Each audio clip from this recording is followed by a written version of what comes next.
हा देशावरचा दहशतवादी आहे आणि त्यामागे 100% पाकिस्तानमधील दहशतवादी संघटना आहे. हे जेव्हा हल्ला सुरू होता ताजमध्ये, GT, छत्रपती शिवाजी टर्मिनस, हे ज्या प्रकारे त्यांचा डायलॉग सुरू होता तिथून स्पष्ट आहे. त्यातले प्रमुख जे कसाबबरोबरचे लोक होते 8, ते मारले गेले. पोलिसांनी किंवा कमांडोंनी मारले. एकमेव त्यातला जिवंत सापडला आमच्या तुकाराम ओंबळे यांच्यामुळे. तो कसाब, त्या कसाबलाही मुंबई पोलिसांच्या अथक प्रयत्नांनी तो फासावर लटकवला गेला. या सगळ्याचा सूत्रधार तवाहूर राणा आणि हेंडे. त्यातला राणा हा आता परत त्याला भारतामध्ये आपण आणलेलं आहे. त्याचं स्वागत केलं पाहिजे. या सगळ्या प्रयत्नातून एक दहशतवादी आपल्या हाताला लागला आणि त्याला अमेरिकेतून आणला, याचं नक्कीच कौतुक आहे. पण भारतीय जनता पक्षाने एक ठरवायला पाहिजे की हा जो राणा आहे त्याला या देशामध्ये खटला चालवण्यासाठी आणि खटला चालवून त्याला फासावर लटकवण्यासाठी आणलेलं आहे की क्रेडिट घ्यायला आणलेलं आहे. त्याने एकदा स्पष्ट करावं की नाही आम्ही राणाला आणले आहे, ते आम्हाला एक राणा फेस्टिवल करायचा आहे, आम्हाला क्रेडिट घ्यायचं आहे आणि फक्त आमच्यामुळेच हे सगळं शक्य झालं, हे सांगण्यासाठी आणलं आहे का? मग त्याने तसं करावं. 2009 पासून सातत्यानं या राणाला आणण्यासाठी भारत सरकार प्रयत्न करतं.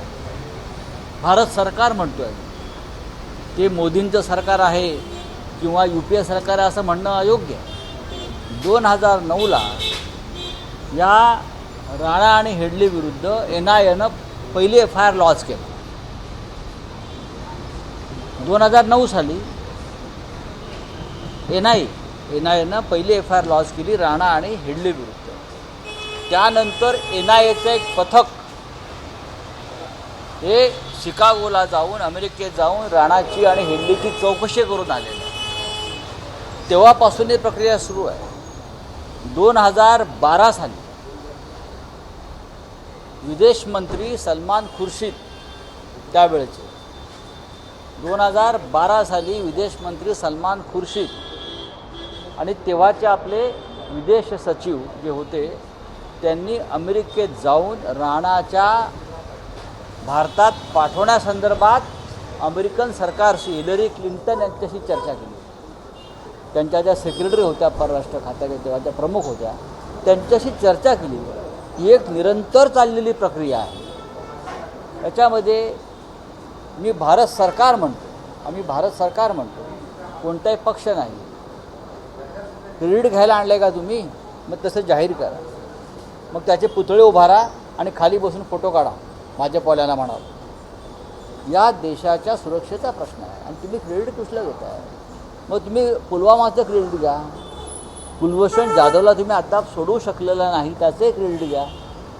एक एक्स रिटायर्ड नेव्ही ऑफिसर जो पाकिस्तानच्या तुरुंगामध्ये अनेक वर्ष खितपत पडलेला आहे, मग घुसून आतमध्ये घुसा आणि त्यांना घेऊन या ना. राजनाथ सिंग वगैरे लोक म्हणतात ना, भारतीय जनता पक्ष घुस कर लेके आएंगे, घुस कर मारेंगे. मग कुलभूषण जाधव यांना घेऊन या, नीरव मोदी यांना घेऊन या, मेहुल चोक्सीला घेऊन या. आज आपण सामना वाचला असेल, त्यात म्हटलं क्रेडिट कसलं घेताय तुम्ही? दहशतवादाचं. काही गोष्टी तुम्ही सोडून द्या. बिहारच्या आणि पश्चिम बंगालच्या निवडणुकांच्या आधी या राणाला फासावर देतील आणि संपूर्ण देशामध्ये परत तो राणा फेस्टिवल साजरा करतो. ही यांची योजना आहे. या देशामध्ये महागाई प्रचंड वाढलेली आहे. ट्रम्पच्या टेरिफमुळे हाहाकार वाजलेला आहे. अशा अनेक गोष्टी आहेत.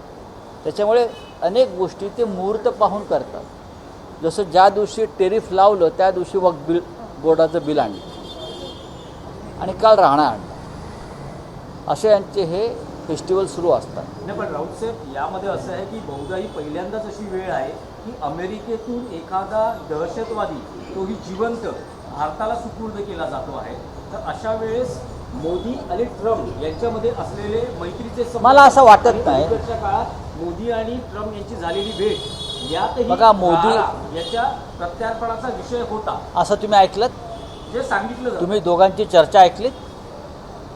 मोदींना घ्यायला ट्रम्प त्या दिवशी बाहेरसुद्धा आले नाहीत व्हाईट हाऊसच्या. काही बोलता काय तुम्ही? कसंही बोलायचं. चर्चा तर झाली. कायदेशीर प्रक्रियेतून त्याला आणलेलं आहे. याच्या आधी युरोपच्या राष्ट्रातून म्हणजे पोर्तुगालमधून अबू सालेमला आणलेलं आहे. अबू सालेमला 2005 मला वाटतं त्याच दरम्यान आणलेलं आहे. आणला ना. त्यासाठी सुद्धा कायदेशीर आणि न्यायिक प्रक्रिया पार पडावी लागली. नक्कीच हे आपल्या भारत सरकारचं यश. मी भारत सरकार म्हणतो. हे आपल्या यंत्रणांचं, NIAचं, आपलं परराष्ट्र खातं, त्याची डिप्लोमॅसी, याचं हे यश आहे. आणि त्याचा कोणत्या पक्षाशी संबंध नसतो. आजही आहे. कसाबच्या काळातसुद्धा कसाब हल्ला करत असताना त्याला पाकिस्तानमधून त्याचा जो आका होता तो सूचना देत होता, तरीही पाकिस्तान म्हणत होतं तो मी नव्हेच. आता तर म्हणणारच, कारण हा जो गृहस्थ आहे हा अमेरिकन नागरिक आहे. खरंच एक आताची अपडेट अशी आहे, तुम्हाला काही माहिती आहे का? इम्तियाज जलील हे मातोश्रीवर आलेले आहेत ना. माझ्याकडे माहिती नाही. मी आता दिल्लीतून आलेलो आहे. नाही, पण काही उद्धव ठाकरेंशी आज सकाळी तुमचा संवाद झाला नाही.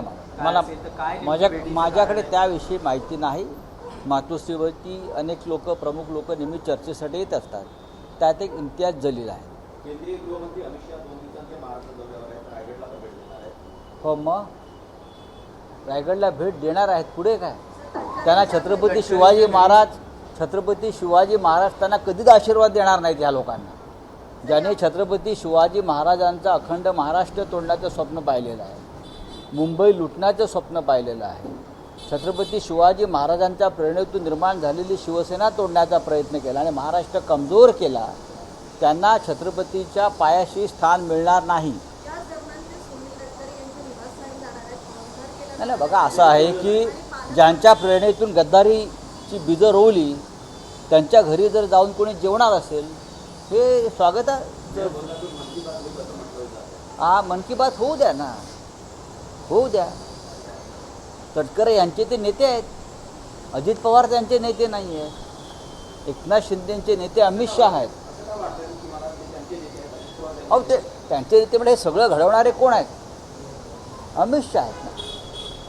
अमित शहा जर नसते तर हा पक्षच फुटला नसता. अमित शहा नसते तर त्यांना पक्ष नसता मिळाला, त्यांना ते घड्याळ चिन्ह नसतं मिळालं. त्याच्यामुळे करते सवरते तेच आहेत. राऊतसाहेब, आतापर्यंत उद्धव ठाकरे एसएनसी हा उल्लेख करत होते, एकनाथ शिंदे युती उल्लेख करत होते, पण आता नवा उल्लेख आलेला आहे. एकनाथ शिंदे FB म्हणजे फुकट बाबूराव असा उद्धव ठाकरेंचा उल्लेख करतात. काय त्या एकनाथ शिंदेचा आपका क्या है? कुछ है हिंदी में? बोलिए.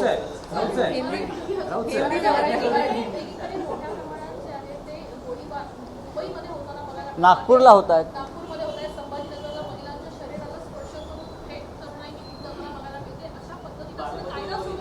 बघा, बहुतेक ती पाहण्यासाठीच अमित शहा महाराष्ट्रामध्ये येत आहेत. या महाराष्ट्रामध्ये कोणत्याही प्रकारची कायदा आणि सुव्यवस्था उरलेली नाही आणि आपण गृहमंत्री आहोत या महाराष्ट्राचे. हे देवेंद्र फडणवीस यांना बहुतेक अजून लक्षात आलेलं नाही आहे की रोज नागपूरमध्ये, रोज मुंबईमध्ये, रोज महाराष्ट्राच्या कानाकोपऱ्यामध्ये महिलांवर अत्याचार होत आहेत, गोळीबार होत आहेत, खून होत आहेत, बलात्कार होत आहेत, अपहरण होत आहेत. आणि आमचे मस्त मौला देवेंद्र फडणवीस राजकारण करत फिरत आहेत. आप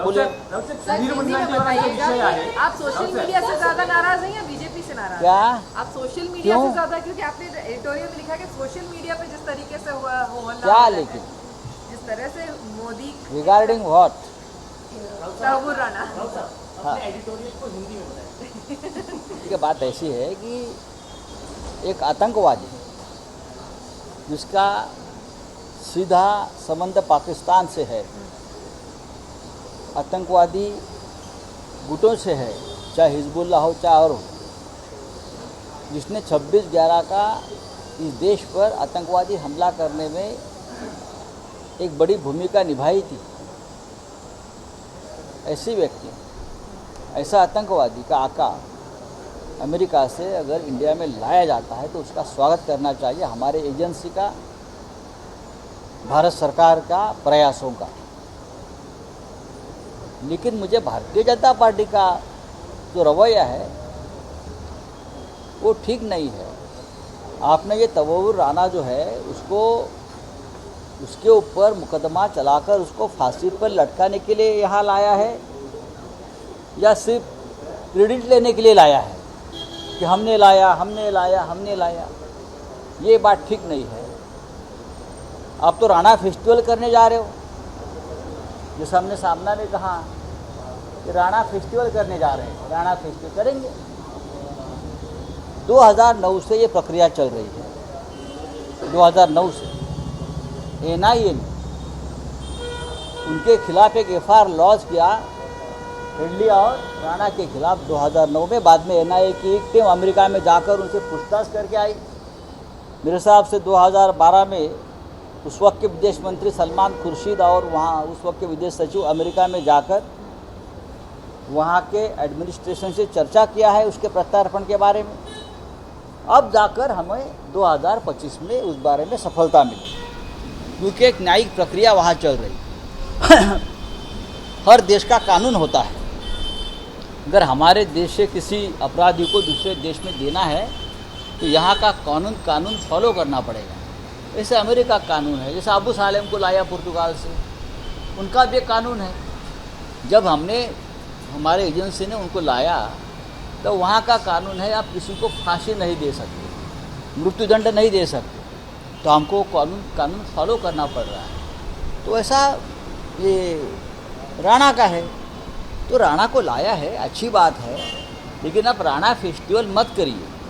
हमें पूरा भरोसा है ये राजनीति कर रहे हैं और बिहार चुनाव से पहले राणा को फांसी पर लटका देंगे और पूरे देश में डंका पिटाएंगे, देखो राणा को हमने फांसी दिया। अरे भाई, कुछ राष्ट्रहित की बातें होती है, सुरक्षा की बात होती है, गंभीरता से ले लो आप। अरे छोड़ा हो। सर, जब आप कहते हैं कि बिहार चुनाव के समय तवव्वुर राणा को फांसी दी जाएगी, तो इसमें कोई अहम तर्क है या ये आपका अनुमान है? मैं हमेशा तर्क पर बात करता हूँ, मैं कभी अनुमान पर बात नहीं करता हूँ, और मैंने जो भी तर्क दिए हैं वो कभी झूठे साबित नहीं हुए। सर, इस साल के अंदर ट्रायल हो जाएगा और फांसी भी हो जाएगी, होनी आपको लगता है चाहिए। इंडियन जुडिशियल सिस्टम में इतना? बात ऐसी है कि ये कर देंगे ना, चुनाव के लिए कुछ भी करेंगे, चुनाव के लिए कुछ भी कर सकते हैं ये लोग। उनके ऊपर आप बहुत फास्ट है ये लोग, इस मामले में फास्ट ट्रैक पर चलते हैं राजनीति उनकी। चलिए, थँक्यू। ABP माझा, उघडा डोळे बघा नीट।